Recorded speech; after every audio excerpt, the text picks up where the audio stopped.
California y de toda la magia de Disneyland, exclusivas con el elenco de Inside Out 2. Behold, my super high-tech Riley protection system. Don't look, it's fine. This is for all those memories that belong in the back of the mind. Like this penalty one. It's weighing on her, so let's lighten the load. A one-way expressway to, we're not gonna think about that right now. Woo! That's pretty impressive. You take such good care of Riley. Thanks, I try. It is truly a pleasure to get to talk to you about Inside Out 2, and I was going to tell you, like, I was ready, I knew it was going to be emotional, but it hit me, like, I started crying way before the movie gets really emotional. Like, it really hit me, that scene where joy and sadness go in the elevator and they grab the hands, and I'm like, oh no. Wherever you go, I go. Wherever you go, I go. Yeah, and I know. So I wonder if you guys sort of knew, both of you, before you got in the booth, and when you got the script, you knew that it was sort of going to go deeper emotionally, and the sort of resonance that we're going to have with everybody, because I feel it will be. Well, we were talking that, like, the process is kind of interesting. You try out a bunch of stuff. You don't really know what they're going to keep, and we like there was a lot of versions of this movie. Pixar does a ton of iterations to get it right. So there were some scenes where I didn't even know, was it going to make it? Were we going to see this version of Joy? And that particular scene, I love because it showed that Joy had a little growth since the last movie, and it's a kind of foreshadowing about what the film is about, which is as we get a little older, the sweet and the salty really do live right next to each other. Like, you know, they are, like, things get a little more complicated. Yeah, but then you hit us with, is that what happens when you're an adult? You feel less joy, and I'm like, okay, there we go again. So there's some really coming for you.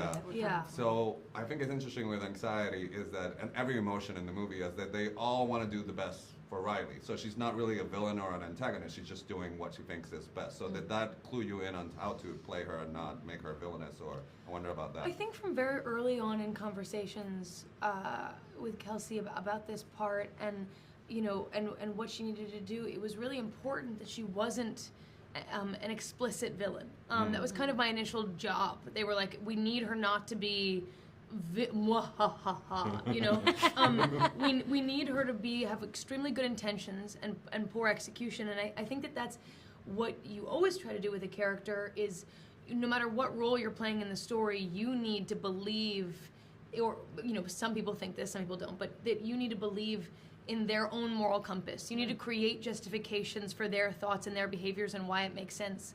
And so I think I just worked really hard on doing that for anxiety and wanting to really relate and understand why she does what she does, and that it is just to help Riley. And not only do I think that helped in the story, I think so that, you know, there can be this closeness at the end, but also it actually helped me understand my own anxiety better, and that it's not an enemy.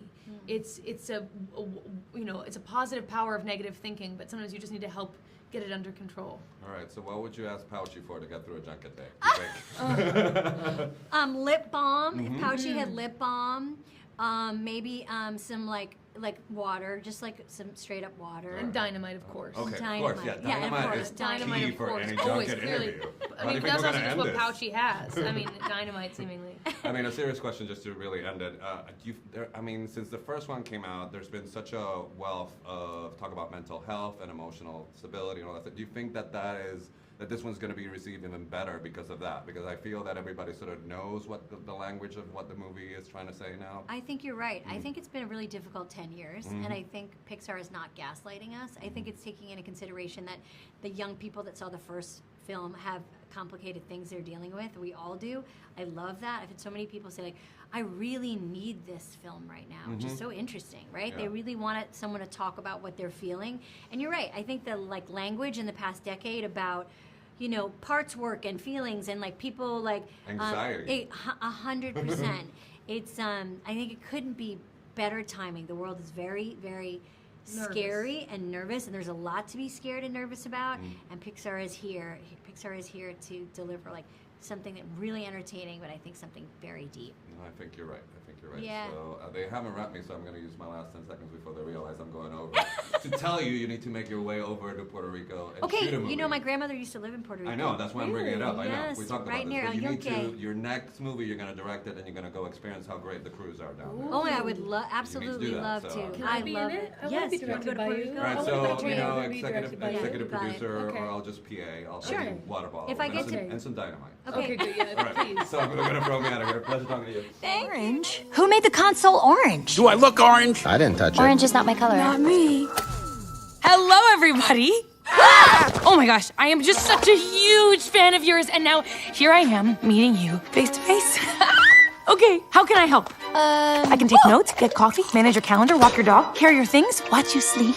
Wow, you have a lot of energy. Maybe you could just stay in one place? Anything. Just call my name, and I'm here for you. Okay, love that. And what was your name again? Oh, I'm sorry, I can get ahead of myself. I'm anxiety. I'm one of Riley's new emotions, and we are just super jazzed to be here. Where can I put my stuff?